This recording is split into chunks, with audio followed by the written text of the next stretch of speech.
ایک ایسا غلام کہ جس نے نبی پاک کو تلاش کیا تو کس اسٹرگل کے ساتھ تلاش کیا، آقا علیہ الصلوۃ والسلام کی تلاش میں کس طرح وہ مارے مارے پھرتے رہے، اور جذبہ کیسا تھا کہ اپنے آپ کو بھی بیچ دیا، جی ہاں اپنے آپ کو گویا سولڈ آؤٹ کر دیا، غلام بننے کے لیے تیار ہو گئے، مگر آقا دو جہاں کے قدموں تک پہنچنا تھا، کسی طرح مدینے کی بستی میں پہنچنا تھا، آخری نبی کے بارگاہ میں حاضر ہونا تھا۔ سبحان اللہ، آج وہ عشق بھری داستان آپ کو سنانی ہے۔ ماجرا کچھ یوں تھا کہ وہ شخصیت خود کہتی ہیں کہ اچانک میرے دل میں خیال آیا، حالانکہ وہ کسی اور دین پر عمل کرتے تھے، مگر اچانک خیال آیا کہ سب سے افضل دین کون سا ہے، زمین و آسمان بنانے والی کون سی ذات ہے، اس تمام چیزوں کا خالق اور مالک کون ہے۔ وہ کہتے ہیں کہ میں اس زمانے میں ایک راہب تھے، میں تلاش کر کے ان کے پاس پہنچا اور ان سے کہا کہ ذرا یہ تو بتائیے اس پوری دنیا میں سب سے افضل دین کون سا ہے۔ تو وہ راہب کو کہتے ہیں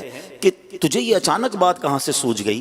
تو کہتے ہیں نہیں، میں یہ جاننا چاہتا ہوں کہ زمین و آسمان کا مالک کون ہے، سب سے افضل دین کون سا ہے۔ تو اس نے کہا کہ پھر ایسا کرو، اگر اس سوال کا جواب چاہیے تو موصل میں، یہ عراق کا ایک علاقہ ہے، وہاں ایک راہب ہے، اس سے بڑا کوئی عالم نہیں ہے، تم ان کے پاس جاؤ، وہ شاید تمہاری رہنمائی کریں۔ ٹریول کر کے وہ کہتے ہیں میں ان کے پاس پہنچا، ان کے پاس میں رہا اور ان کے ساتھ میں عبادت کرنے لگا۔ وہ دن کو روزہ رکھتے تھے، رات کو عبادت کرتے تھے، میں بھی بالکل انہی کی طرح عمل کرنے لگ گیا۔ 3 سال ان کے پاس ٹھہرا رہا۔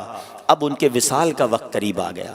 میں نے کہا آپ تو دنیا سے جا رہے ہیں، مجھے بتائیں اب میں کدھر جاؤں؟ کہتے ہیں مشرق میں تو کسی ایسے شخص کو نہیں جانتا جو اس دین کا کاربند ہو جس پر میں عمل کرتا ہوں، ہاں البتہ جزیرہ عرب کے پاس ایک راہب ہے، اس کے پاس چلے جاؤ اور اسے میرا سلام کہنا۔ آپ فرماتے ہیں میں اس عالم کے پاس چلا آیا، اس کے انتقال تک اس کے ساتھ رہا۔ اب جب اس کی وفات کی خبر ہوئی تو اب 3 سال کے بعد میں نے کہا اب مجھے آپ کس کے پاس جانے دیتے ہیں، آپ کی انتقال کا وقت قریب آ گیا ہے۔ وہ کہتے ہیں میں پوری دنیا میں اور کسی کو تو نہیں جانتا، البتہ اموریہ میں ایک بڑی عمر کا عالم ہے، پتہ نہیں تم اس سے مل بھی سکو گے کہ نہیں۔ بہرحال وہ کہتے ہیں اس راہب کا انتقال ہوا، میں اموریہ کا سفر کیا، حق کی تلاش ہے، دین حق کی تلاش ہے، خالق و مالک کی تلاش ہے، ایک شہر سے دوسرے شہر کا سفر ہے۔ اب وہ اموریہ پہنچتے ہیں، وہاں بھی کچھ عرصہ رہا، اب ان کے انتقال کا وقت بھی قریب آ گیا۔ کہتا ہے اب آپ مجھے کس کے پاس بھیجتے ہیں؟ وہ کہتے ہیں اب دنیا میں میرے علم کے مطابق کوئی ایسا عالم نہیں جو حق پر ہو، البتہ ایک زمانہ قریب آتا جا رہا ہے جب حضرت ابراہیم علیہ السلام کی آل میں ایک شخص پیدا ہوگا، کئی 100 سال باقی ہیں، تم اس کو نہیں پا سکو گے، لیکن دیکھو اس کے علاوہ کسی اور کے پاس مت جانا، اگر تم وہ زمانہ پالو تو پھر تم ان کو ضرور ان کا ساتھ دینا، وہ حق پر ہوں گے۔ اور سنو اس شخصیت کی نشانی یہ ہے، انہی کی قوم کے لوگ انہیں ساحر کہیں گے، معاذ اللہ جادوگر کہیں گے، مجنون کہیں گے، کاہن کہیں گے، اور دیکھو ان کی ایک نشانی اور ہے، ہدیہ دو گے نا تو تناول کر لیں گے، صدقہ دو گے تو وہ اس میں سے کچھ نہیں کھائیں گے۔ اور سنو ان کے دونوں کاندھوں کے درمیان، دونوں شانوں کے درمیان مہر نبوت بھی جگمگا رہی ہوگی۔ میرے آقا کی بھی کیا شان ہے، ابھی دنیا میں ظاہری آئے نہیں ہیں، زمانہ پہلے ہی دیوانہ ہے۔ شاعر کہتا ہے نا ایک میں ہی نہیں ان پر قربان زمانہ ہے، جو رب دو عالم کا محبوب یگانہ ہے۔ آقا کا پتہ بتا دیا، مگر کب آئیں گے، کدھر آئیں گے، کہتے کچھ پتہ نہ تھا۔ اب وہ شخصیت کہتے ہیں کہ میں انتظار کرتا رہا، آخر ایک بستی کی طرف ایک قافلہ جا رہا ہے، عرب کی ایک وادی ہے، کھجوروں کی وادی ہے، یاد رہے ابھی لفظ مدینہ اس شہر کو مدینہ کہا نہیں جاتا تھا، اس کے پہلے کئی اور نام تھے۔ کہتے ہیں قافلہ جا رہا تھا، میں نے ان سے پوچھا تم لوگ کون ہو؟ وہ کہنے لگے ہم اس بستی کی طرف جا رہے ہیں جس بستی کا اشارہ اس راہب نے دیا تھا، آسان لفظوں میں سمجھ لو وہ قافلہ مدینے کو جا رہا تھا۔ کہتے ہیں کہ ہم وہاں تجارت کرنے کے لیے جا رہے ہیں، ہم وہاں تجارت کرتے تھے، لیکن وہاں آل ابراہیم میں سے ایک شخص پیدا ہوا ہے، اس کی قوم اس کے قتل کے در پہ ہے، جس کی وجہ سے وہ ہجرت کر کے ہمارے شہر میں آ گیا ہے، ہمیں ڈر ہے کہ کہیں وہ ہماری تجارت کو روک روک نہ دے۔ اب سنو، مدینے پر اس کو کنٹرول حاصل ہو گیا ہے۔ معاذ اللہ، وہ قافلے والے نبی پاک علیہ الصلوۃ والسلام کے خلاف باتیں کر رہے تھے، مگر اس عاشق رسول کے دل کی دھڑکن تیز ہونے لگ گئی۔ ارے یہ تو وہی نشانی ہے، مدینے میں آل ابراہیم سے ایک شخص آ گیا ہے، قوم جو ہے اس کے خلاف ہے۔ کہا اچھا یہ تو بتاؤ، یہ ان کی قوم ان کے بارے میں کیا کہتی ہے؟ وہ تاجر کہتے ہیں ان کی قوم انہیں کاہن کہتی ہے، ساحر کہتی ہے، مجنون کہتی ہے۔ اللہ اکبر! اب یہ دیوانہ سمجھ گیا میری منزل مدینے میں ہے، یہ قافلہ جدھر جا رہا ہے مجھے ادھر ہی پہنچنا ہے۔ کہتے ہیں ان تاجروں کو ایسا کرو مجھے ساتھ لے جاؤ۔ کہتے پیسے ہیں تمہارے پاس؟ کہتے کوئی پیسہ نہیں۔ ارے بغیر پیسے کے سفر کیسے ہوگا؟ کوئی تو عوض دے دو، کوئی تو مال دے دو۔ کہتے میرے پاس کچھ نہیں، مگر عرصہ ہو گیا ہے اس شخصیت کے انتظار میں، زندگی بیت گئی ہے، مجھے کسی طرح مدینے پہنچا دو، مجھے کسی طرح ان کے پاس پہنچا دو۔ کہا اچھا اتنی تڑپ ہے، چلو ہمارے سردار کے پاس۔ قافلے کے سردار کے پاس لایا گیا۔ سردار کہتا ہے پیسے ہیں؟ کہا پیسے نہیں، زیادہ راہ ہے، زیادہ راہ نہیں۔ ارے کچھ تو دینا پڑے گا۔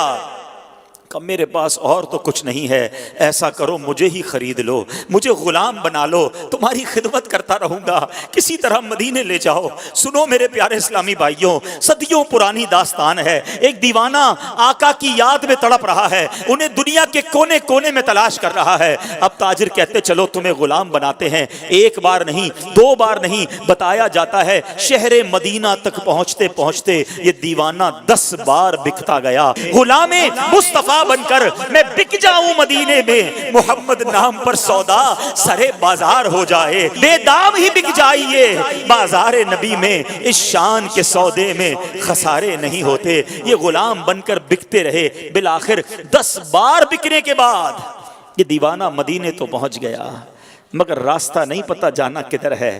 اچھا یہ جو شخصیت ہے نا، ان کی زبان بھی عربی نہیں تھی، کوئی اس پورے شہر میں ان کی زبان جانتا ہی نہیں تھا۔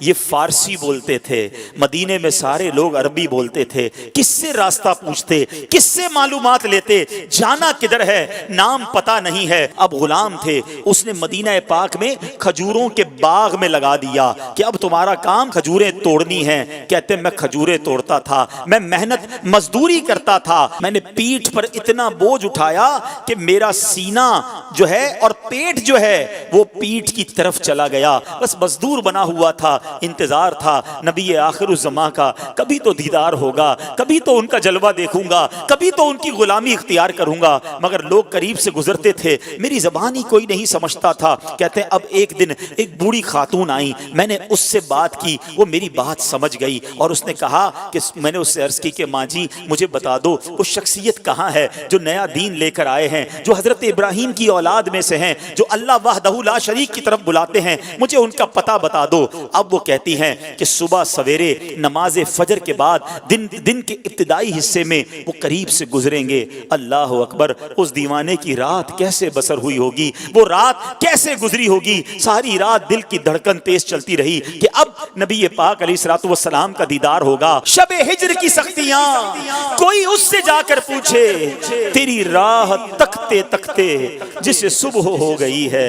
ساری رات جلوہ جانا کا تصور ہے، کیسی شخصیت ہوگی، چہرہ کیسا ہوگا، مسکراہٹ کیسی ہوگی، اللہ کے حبیب دکھتے کیسے ہوں گے، میں ان کا غلام بنوں گا، کیا مجھے قبول بھی فرمائیں گے کہ نہیں۔ وہ رات گزر گئی اور جب صبح ہوتی ہے تو پیارے آقا علیہ الصلوۃ والسلام قریب سے گزرتے ہیں، فوراً کھجوروں کا ایک چھوٹا سا حصہ لے کر آقا کی بارگاہ میں جاتے ہیں۔ کہتے ہیں حضور آپ کے لیے تحفہ لایا ہوں۔ ارشاد ہوا بتاؤ کیا یہ صدقہ ہے؟ کہتے ہیں جی حضور صدقہ ہے۔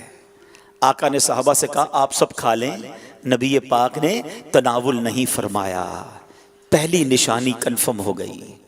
دوبارہ گیا ایک اور کھجوروں کا تھال لے کر، کہا حضور یہ لایا ہوں۔ کہا صدقہ ہے؟ کہا نہیں حضور ہدیہ ہے، تحفہ ہے۔ آقا علیہ الصلوۃ والسلام نے خود بھی کھایا، خود بھی تناول فرمایا، اپنے صحابہ میں بھی تقسیم کیا۔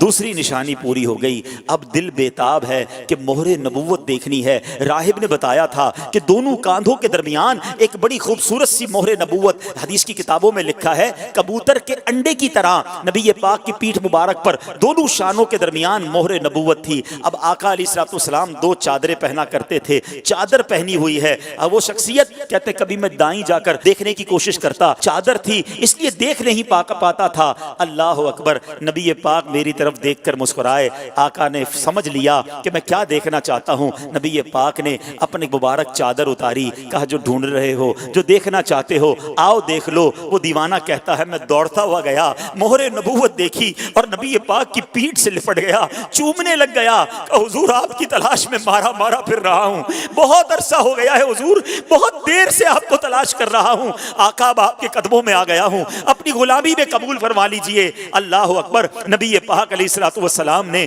انہیں اپنی غلامی میں قبول فرمایا، کلمہ پڑھ کر دامن مصطفیٰ سے وابستہ ہو گئے۔ سنو وہ کون تھے جو اتنی تلاش کے بعد پہنچے، جو اتنے عرصے کے بعد نبی پاک کے قدموں میں پہنچے؟ وہ کوئی اور نہیں، وہ حضرت سلمان فارسی رضی اللہ تعالیٰ عنہ ہیں۔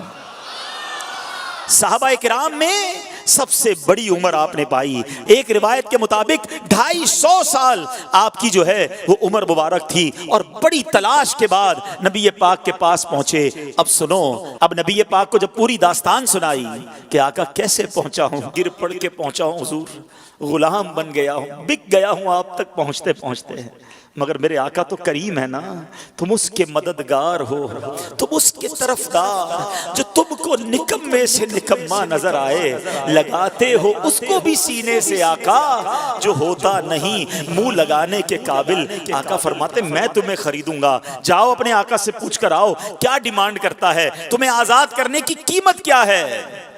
اب وہ کیا کہتا ہے، 300 درخت کھجوروں کے لگائیں، پھلدار درخت، اور 40 اوقیہ سونا، یہ ملے گا تو تمہیں آزاد کروں گا۔ یہ بہت بڑی قیمت ہے، اور یاد رہے کھجور کا درخت فوراً لگاتے ہی پھل نہیں دیتا، بعض اوقات 3 سال، بعض اوقات 5 سال میں پھل دیتا ہے۔ اللہ اکبر، نبی پاک علیہ الصلوۃ والسلام نے فرمایا کہ اب میں خود اپنے ہاتھوں سے پودے لگاؤں گا۔ نبی پاک بھی جاتے ہیں، صحابہ بھی جاتے ہیں، پودے لگائے جاتے ہیں، آقا اپنے ہاتھوں سے پانی ڈالتے ہیں، میرے آقا کی شان دیکھو، پانی ڈالتے ہیں اور درخت بڑا ہونا شروع ہو جاتا ہے۔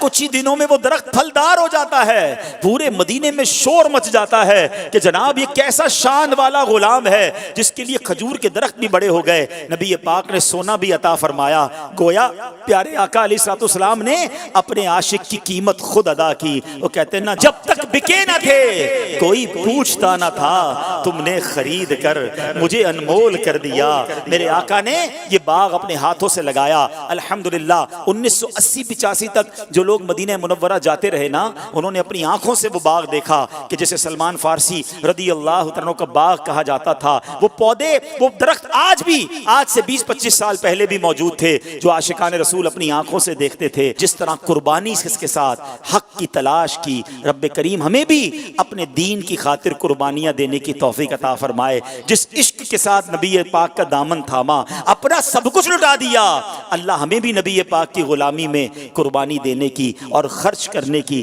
توفیق نصیب فرمائے۔ امتحان آئے تو دنیا کو ٹھکرا کر غلامی مصطفیٰ سچی اپنانے کی توفیق عطا فرمائے۔